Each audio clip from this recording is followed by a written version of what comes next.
Satu kali ada seorang guru sekolah dasar, dia tengah mengajar para murid-muridnya.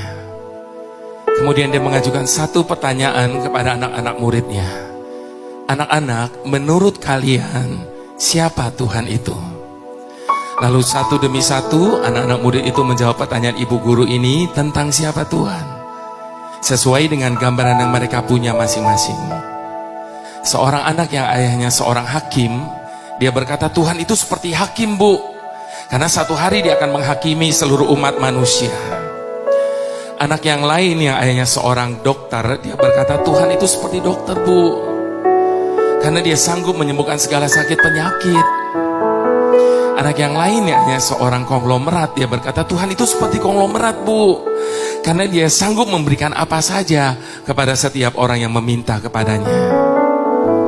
Demikian satu demi satu, anak-anak murid itu menjawab pertanyaan ibu guru ini tentang siapa Tuhan, sesuai dengan gambaran yang mereka punya tentang ayah mereka masing-masing.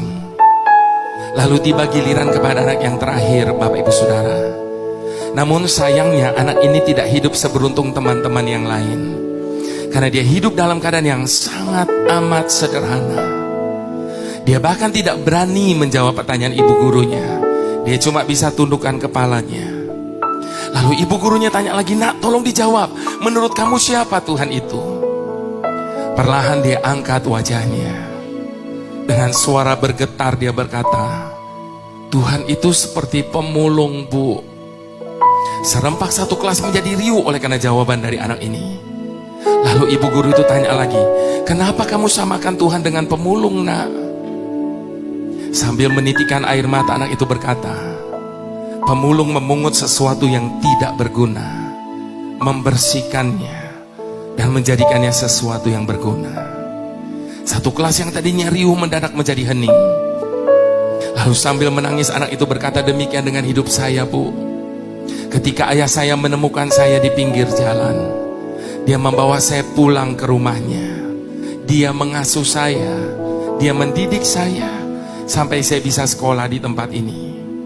Saya tidak tahu bagaimana hidup saya hari ini kalau waktu itu ayah saya tidak memungut saya dari jalanan. Ibu guru ini menangis, dia peluk anak itu. Satu kelas yang tadinya hening mulai terdengar isak tangis di setiap kursi. Bapak Ibu Saudara, sebagaimana halnya anak ini, demikian juga dengan hidup saya.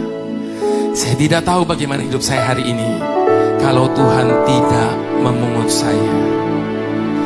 Oleh karena